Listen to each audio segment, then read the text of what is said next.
This is the best take I have seen on AI. Worst. Best of the worst. It's gonna make you a much more efficient cog in the machine, and it is literally going to make you stupider. Literally. I am not exaggerating. You're not exaggerating.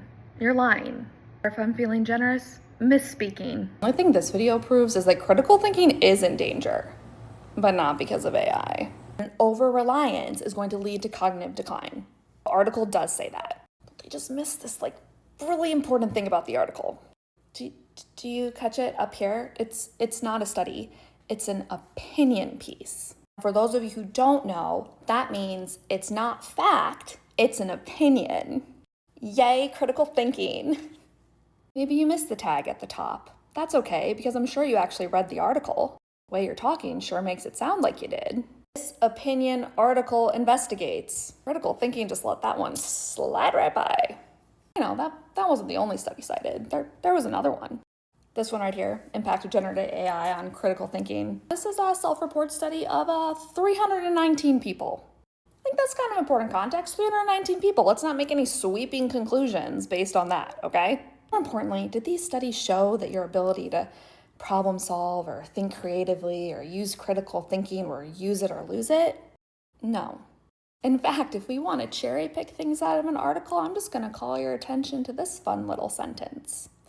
This suggests that knowledge workers who already engage in critical thinking in their work are likely to continue doing so, even when using Gen AI tools. Well, golly, now that sounds like the opposite of what you were trying to scare us all into believing. This study doesn't objectively measure critical thinking skills. It asks about your perception of your critical thinking skills. How much you think you're using your critical thinking skills. Okay? Does that type of study lead to being able to say things like your brain is never going to recover from using AI?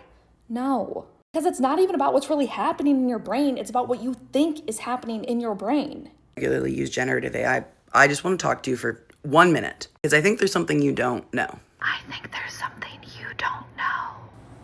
So anyways, I use AI all the time. Still thinking critically, brain still seems to be working pretty good. Look, maybe our brains will work and look super different because of generative AI. I don't know. We should study it. We should be mindful of it. I am saying we shouldn't weaponize research to scare people, especially if you haven't read or understood it. Maybe what we should actually be teaching isn't fear of AI, but how to read a method section. ChatGPT told me to say that.